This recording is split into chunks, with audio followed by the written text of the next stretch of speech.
Baik. Assalamualaikum warahmatullahi wabarakatuh. Waalaikumsalam Waalaikumsalam warahmatullahi warahmatullahi wabarakatuh. Ya, teman-teman, hari ini kita akan membahas tentang pembelajaran multiliterasi berbahasa lisan. Sebelumnya kita telah membahas pembelajaran multiliterasi membaca, menulis. Nah, sekarang kita akan membahas tentang berbahasa lisan. Nah, kenapa hanya berbahasa lisan gitu ya? Kan keterampilan berbahasa itu ada 4 gitu ya, membaca, menulis, menyimak dan berbicara. Kenapa menyimaknya tidak kita bahas? Nah, karena gitu ya teman-teman, kegiatan pembelajaran multiliterasi berbahasa lisan itu erat kaitannya dengan dua keterampilan berbahasa ini ya, keterampilan berbicara dan keterampilan menyimak gitu ya. Kedua keterampilan ini tentu saja sangat dibutuhkan ketika kita melakukan kegiatan berbicara gitu ya. Jadi ketika teman-teman bertutur, selain teman-teman harus bisa, gitu ya, harus menguasai keterampilan berbicara, tentu teman-teman harus menguasai juga keterampilan menyimak, gitu ya.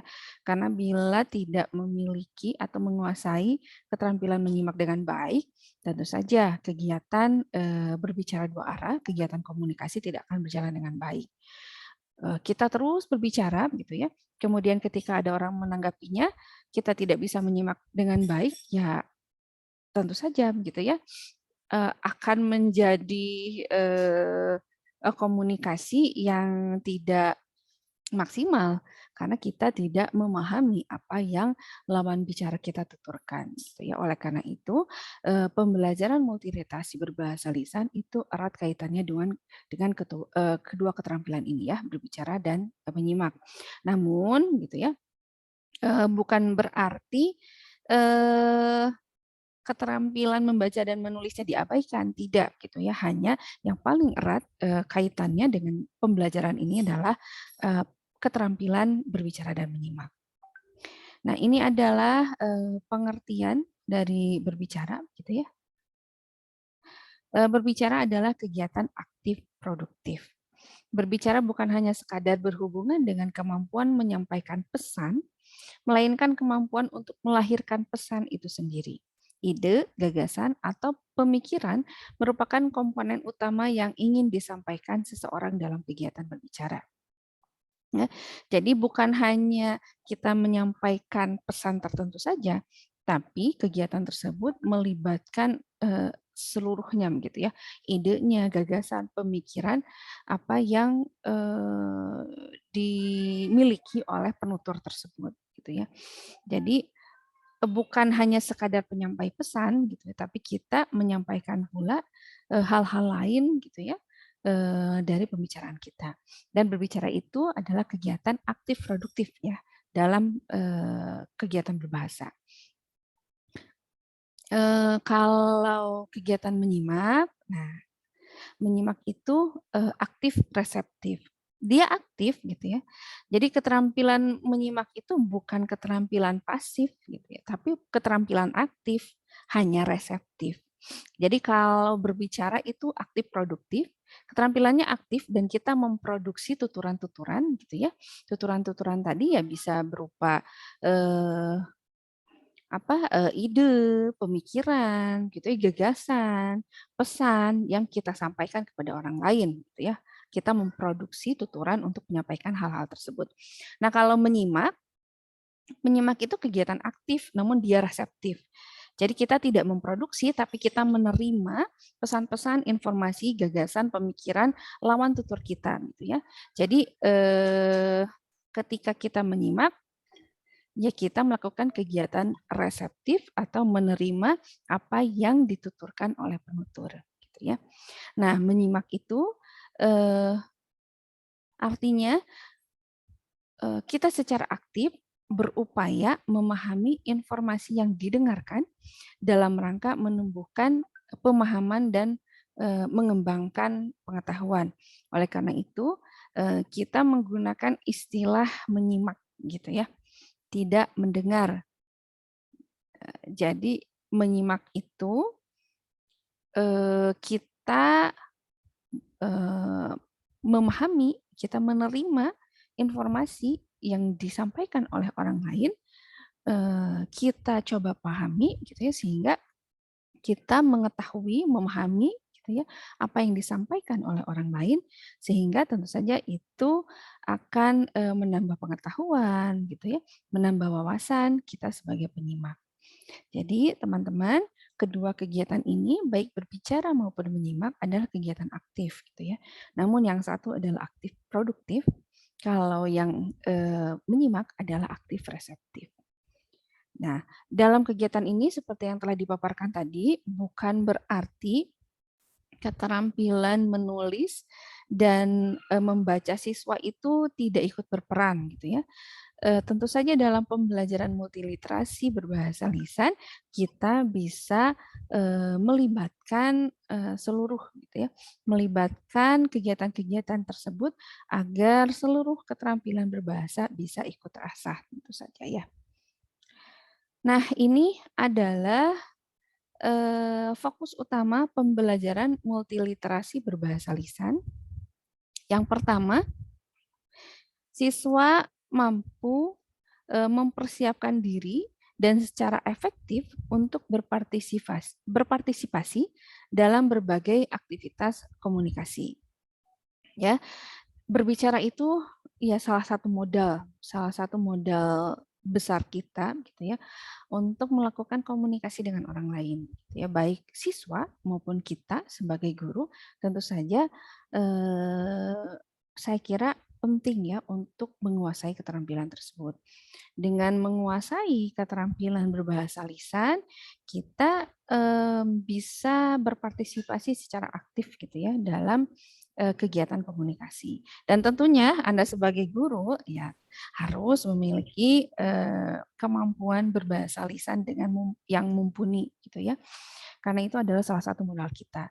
Meskipun misalnya bukan kalau sekarang itu student center gitu ya, pembelajarannya berbasis siswa. Jadi siswa yang aktif Bu, bukan guru. Ya tentu saja siswa aktif. Namun bukan berarti Anda di kelas diam 1000 bahasa gitu ya. Hanya gitu ya. Kan tidak begitu. Anda hanya bermodalkan gestur bahasa tubuh, kan tidak begitu. Tetap Anda harus memaparkan materi, gitu ya, menjelaskan informasi kaitan dengan pembelajaran, instruksi dan lain sebagainya. Jadi mau tidak mau sebagai guru, ini adalah salah satu modal dasar Anda, gitu ya. Kemampuan berbahasa lisan itu harus Anda kuasai dengan baik. Karena tadi ya modal dalam melakukan aktivitas komunikasi secara aktif.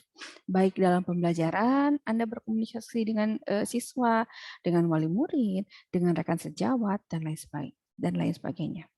Selanjutnya, fokus utama pembelajaran multiliterasi berbahasa lisan yang kedua adalah dalam berolah ide dari orang lain, siswa harus mampu mengintegrasikan dan mengevaluasi informasi dari berbagai sumber yang ada. Ya, jadi nanti setelah siswa menyerap berbagai macam informasi, mereka bisa menyampaikan, memilah informasi tersebut dan menyampaikan informasi yang mereka terima gitu ya dengan baik gitu ya hasil pilahan itu. Jadi semuanya tentu saja berkaitan ya. Literasi membaca, siswa harus mampu mengevaluasi berbagai macam teks yang mereka baca gitu ya, yang mereka pahami gitu, sehingga mereka bisa memilah, mengevaluasi teks mana yang kebenarannya sahih gitu ya, dan mana yang hoax gitu ya istilahnya. Sama dengan berbahasa lisan pun, jadi berbagai macam informasi yang yang masuk gitu, baik teks maupun non teks. Nah, siswa mampu memilahnya ya, mengevaluasinya atau mengintegrasikan informasi tersebut sehingga ketika mereka menyampaikannya, mereka bisa menyampaikannya dengan baik. Jadi sekarang ya agar tidak termakan hoax, caranya adalah memiliki kemampuan literasi yang baik. Ya, insya Allah generasi hoax akan hilang. Jadi ketika membaca di Facebook, membaca di Twitter, di Instagram atau medsos lainnya, tidak langsung percaya gitu ya. Kita cari dulu berbagai sumber, kita evaluasi, kita integrasikan, gitu ya. Kita pilah mana informasi yang sahih, mana yang tidak. Dan tentu saja siswa-siswa kita harus dibimbing. Karena bila Anda membaca media massa gitu ya, dari informasi-informasi hoax tersebut bukan hanya berimbas pada orang dewasa tapi pada anak-anak juga gitu ya. Sehingga ketika mereka menggunakan media sosial, salah satu contohnya ya, mereka tidak menggunakannya dengan bijak gitu ya. Misalnya mereka menanggapi isu tertentu dengan bahasa yang tidak santun atau langsung mempercayai isu tertentu. Atau misalnya kemarin ketika vaksin takut dimasukkan chips gitu ya. Chips apa? Potato chips gitu. Dan lain sebagainya. Sehingga kemarin kan banyak sekali yang tidak mau divaksin. Akhirnya pada mau divaksin karena apa? Karena ingin masuk mall. Anak-anak muda itu ya. Nah, hal-hal tersebut tentu bisa kita hindari bila kita memiliki literasi, kemampuan literasi yang baik ya, literasi membaca, literasi menulis, literasi berbahasa lisan gitu ya. Meskipun ada yang kemampuan literasi menulisnya baik gitu, tapi tidak digunakan dengan baik ya. Misalnya buzzer-buzzer itu memiliki kemampuan literasi menulis yang baik ya, sehingga orang-orang percaya apa yang ditulisnya gitu, namun tidak digunakan dengan baik gitu. Digunakan untuk cara yang salah gitu ya, untuk menyebarkan hoax. Selanjutnya, siswa mampu menyajikan informasi, argumentasi, maupun persuasi melalui kegiatan berbicara secara efektif, sehingga pendengar dapat mengikuti arah penalaran yang digunakannya. Jadi dengan memiliki kemampuan multiliterasi berbahasa lisan yang baik, ya siswa bisa berbicara dengan berbagai macam tujuan ya. Apakah siswa hanya menyajikan informasi atau dia melakukan argumentasi tertentu gitu ya, atau persuasi untuk mengajak orang melakukan sesuatu dan orang memang terpanggil gitu ya, merasa terajak untuk melakukan hal tersebut. Banyak ya kalau sekarang itu namanya apa? Influencer gitu ya, yang memiliki kemampuan tersebut ya. Public figure misalnya, memiliki kemampuan berbahasa lisan yang bagus, yang baik, sehingga orang-orang merasa terpanggil, merasa terajak dan melakukan apa yang dia katakan gitu ya, dia tuturkan. Dan tentu saja ya harapannya para influencer tersebut memaparkan informasi, argumentasi atau persuasi ya, ajakan-ajakan yang baik ya, yang positif. Anda bayangkan bila mereka mengajak pada ketidakbaikan gitu ya. Orang-orang percaya saja gitu ya. Ikut saja apa kata mereka.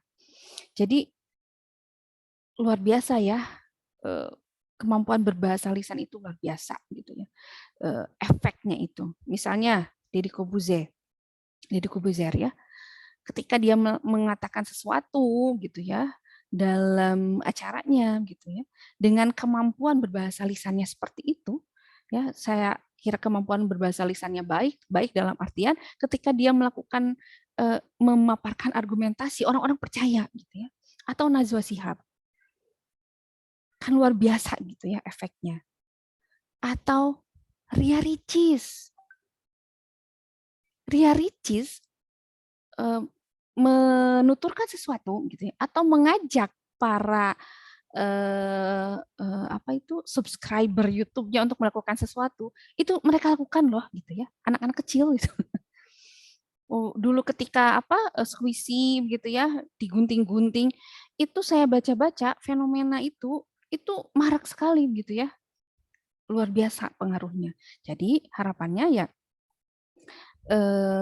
kita bisa membimbing anak-anak kita sehingga kemampuan literasinya berkembang dengan baik dan kita bimbing mereka untuk memanfaatkan kemampuan literasi tersebut untuk kebaikan. Gitu ya. Untuk kebaikan mereka sendiri dan kebaikan orang banyak tentu saja ya. Harapannya sih seperti itu. Jadi ini mungkin ya ini kadang tidak kita sadari gitu ya, bahwa kemampuan-kemampuan ini dibutuhkan dalam kehidupan dan bisa menjadi senjata andalan kita gitu ya. Bu, saya ini kurang di bidang ini, saya kurang di bidang ini, tapi Kemampuan literasi membaca saya baik misalnya, kembangkan itu. Kemampuan berbahasa lisan saya baik, kembangkan itu gitu ya. Itu bisa menjadi potensi yang baik bagi mereka di masa depan. Selanjutnya, siswa mampu menggunakan bahasa resmi pada saat yang tepat. Nah, jadi dengan pembelajaran multiliterasi berbahasa lisan ini, kita bimbing anak-anak kita, gitu ya, sehingga mereka tahu, mereka paham kapan berbahasa resmi, gitu, yang baik dan benar, gitu ya, kapan berbahasa dengan santai, gitu ya, bahasa sehari-hari. Jadi otomatis mereka switch, gitu ya. Kalau dalam linguistik itu alih kode campur kode gitu ya. Jadi ketika misalnya mereka sedang bercakap-cakap dengan temannya, guru kan pasti menggunakan bahasa santai ya, bahasa komunikasi sehari-hari atau Anda saja. Misalnya dulu ketika luring, misalnya Sita bertemu dengan Fauzia, Fauzia udah makan belum?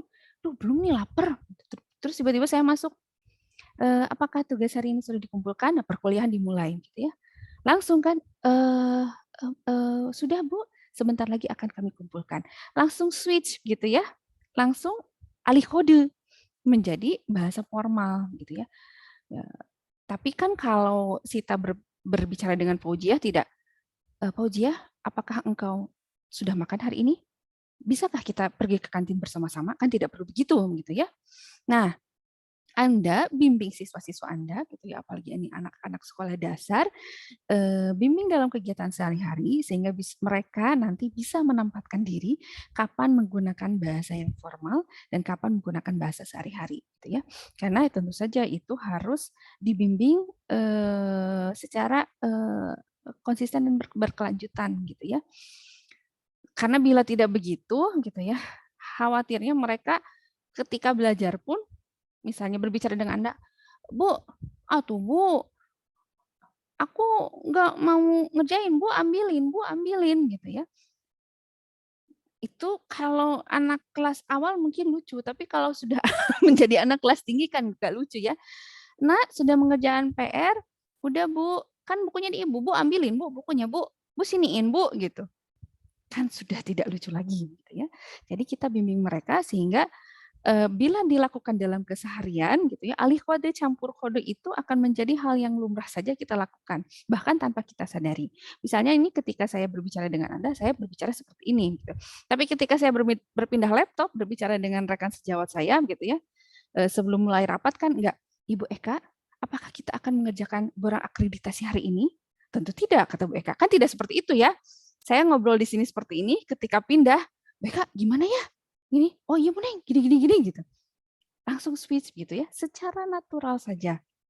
Nah, itu tentu saja harus dibiasakan gitu ya. Mungkin Anda bisa melihat di sekitar kita gitu ya. Misalnya terkadang bahkan ketika ujian sidang pun misalnya masih ada ya, ujian sidang skripsi masih ada yang memaparkan atau ketika sesi diskusi ya sesi tanya jawab menggunakan bahasa yang tidak formal gitu ya. Ibu, ih kan aku tuh ini penelitiannya tuh di SD Bu, terus kan aku tuh kan pakai media gitu. Masih ada yang seperti itu ya. Atau misalnya Ibu kan menyebut nama gitu ya. Iya Bu, tapi kan enggak gitu gitu. Masih ada yang seperti masih ada yang seperti itu ya. Iya Bu, kan itu dikembangin ya. Jadi instrumennya itu misalnya instrumennya Sita kembangin Bu gitu. Terus Sita coba tuh ke anak-anak. Terus ya hasilnya kan diolah gitu ya. Terus datanya dikumpulin. Terus ternyata Sitanya nggak tahu gitu. Masih ada yang seperti itu gitu ya. Apakah boleh? Boleh bila Anda bercakap-cakap dalam keseharian Anda bersama teman Anda. Tapi ketika forum formal gitu ya, tentu saja Anda harus menggunakan bahasa yang baik dan benar. Bahasa yang baik dan benar adalah baik sesuai dengan konteks, benar sesuai dengan kaidah. Kalau ketika Anda berbicara sehari-hari dengan rekan Anda atau dengan saya ketika di luar perkuliahan, Anda cukup menggunakan bahasa yang baik ya. Baik itu sesuai dengan konteksnya. Bu, boleh nggak ngobrol Bu? Boleh gitu ya. silakan gitu. Kalau di luar perkuliahan silakan gitu ya. Bu, kan saya tuh punya ini Bu ya, cocok nggak Bu ya gitu ya penelitiannya. Kira-kira eh, kalau dikerjain sekarang bisa nggak Bu ya gitu. Kalau di luar kuliahan, apakah itu bahasa yang baik? Ya, gitu ya. Karena sesuai dengan konteksnya. Tadi Sita bercakap-cakap dengan Fauziah tidak perlu. Fauziah, apakah kita bisa pergi ke kantin hari ini? Kan tidak perlu begitu, gitu ya. Kalau dalam keseharian cukup berbahasa dengan baik, ya. Baik itu sesuai dengan konteks. Konteks itu lihat lawan bicaranya siapa, kemudian konteks percakapannya untuk apa, sedang apa, dan lain sebagainya. Tapi kalau formal harus baik dan benar ya, benarnya sesuai kaidah tentu saja. Nah itu tadi silakan Anda aplikasikan, implementasikan di dalam kelas, ya, sehingga siswa Anda memiliki kemampuan-kemampuan tersebut. Ya selanjutnya, nah ini, oh mohon maaf ini prosedur ya, prosedur gitu. Prosedur pembelajaran multiliterasi berbahasa lisan sama dengan pembelajaran sebelumnya ada 3 tahapan. Tahap pra berbahasa lisan, tahap berbahasa lisan, dan tahap pasca berbahasa lisan. Pasca ya teman-teman, karena kita bahasa Indonesia jadi C ya dibaca C saja.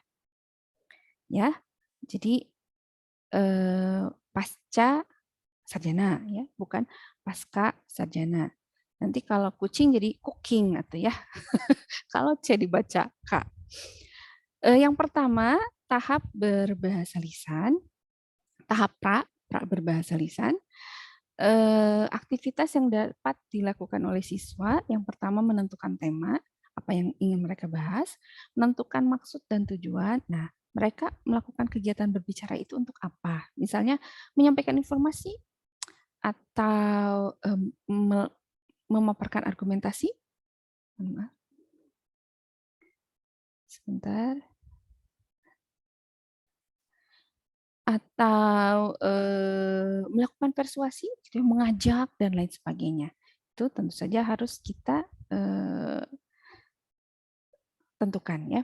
Kemudian membuat kerangka, isi pembicaraan, menjaring data dan memaknai data. Selanjutnya, ini tahap berbahasa lisannya. Aktivitas yang dapat dilakukan oleh siswa adalah menyusun teks tadi ya, kerangka tersebut dikembangkan menjadi sebuah teks. Kemudian mereka berlatih dan mereka menyajikan pembicaraan gitu ya. Ini hal-hal yang bisa kita lakukan. Kemudian pada tahap pasca berbahasa lisan, melakukan dialog interaktif dan pengembangan performa. Jadi tadi setelah mereka menyajikan pembicaraan gitu ya, baik itu presentasi, pidato, menceritakan kembali dan lain sebagainya. Nah, kita melakukan dialog interaktif mengenai hal tersebut.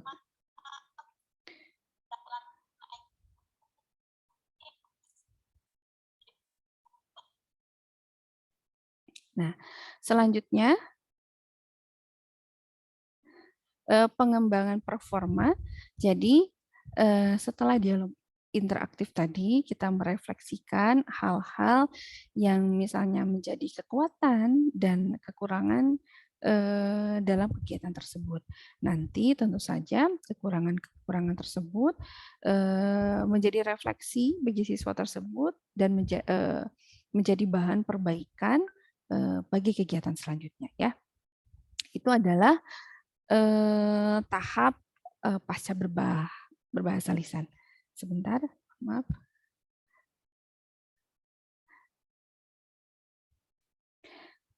Baik, selanjutnya kita akan membahas metode pembelajaran multiliterasi berbahasa lisan. Oh ya teman-teman, materi ini disarikan dari bukunya Pak Yunus Abidin ya. Nah, ini beberapa metode yang bisa teman-teman implementasikan gitu ya. Yang pertama, metode presentasi ilmiah. Nah, tentu saja kalau presentasi ilmiah ini adalah menyampaikan pesan dengan cara menjelaskan atau menguraikan suatu materi secara sistematis gitu ya, sehingga penyimak memahami apa yang kita paparkan ya. Tentu saja kalau yang namanya presentasi ilmiah ya berhubungan dengan kegiatan pembelajarannya akademik. Misalnya mereka menyajikan laporan hasil kegiatan, teks tertentu yang telah mereka susun, dan lain sebagainya. Gitu ya. Tahapannya sama tadi, ada untuk semua metode ini ada tahapan pra berbahasa lisan, tahap berbahasa lisan, dan tahap pasca berbahasa lisan. Yang kedua itu adalah komedi wicara. Nah, tentu saja yang ini berbeda ya dengan presentasi ilmiah. Kalau metode ini menekankan pada aspek hiburan gitu ya. Tujuannya itu untuk hiburan, kesenangan gitu ya. Kegiatan yang bisa dilakukan lawak, guyonan, stand up comedy, ataupun drama situasi rekreatif lainnya gitu ya. Jadi hal-hal yang berhubungan dengan kegiatan yang tujuannya kesenangan, hiburan, nah kita bisa masukkan kategorinya ke komedi wicara gitu ya. Kalau misalnya Anda menjadi salah satu penikmat stand up comedy gitu ya, Anda akan tahu bahwa kemampuan berbahasa lisan stand up komedian itu luar biasa gitu ya.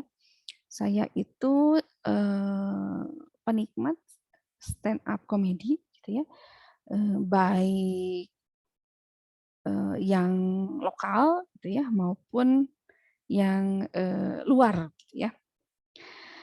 Dan memang luar biasa gitu. Mereka itu pintar-pintar. Tentu saja kemampuan literasi, saya kira kemampuan literasi membaca dan literasi menulisnya juga baik gitu ya.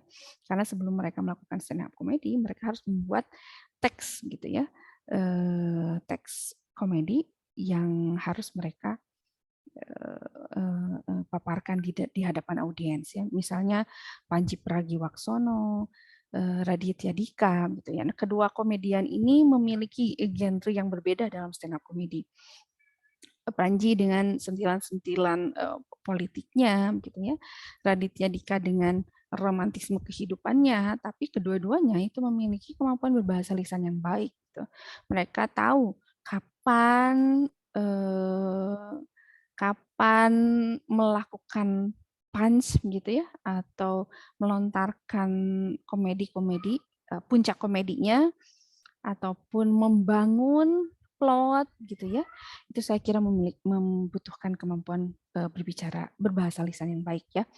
Dan dalam keseharian pun saya kira itu menjadi salah satu hal yang mungkin kita butuhkan ya dalam keseharian. Kan kita tidak presentasi ilmiah terus-terusan setiap hari gitu ya. Ketika kita bercakap-cakap dengan teman ataupun keluarga mungkin gitu ya, kita membutuhkan kegiatan berbicara yang ini gitu ya, komedi bicara. Kita melemparkan anekdot atau menikmati hiburan bersama keluarga dan lain sebagainya. Selanjutnya metode pidato terstruktur. Nah, ya tentu saja metode pidato terstruktur ini berbeda dengan presentasi ilmiah dan komedi wicara ya.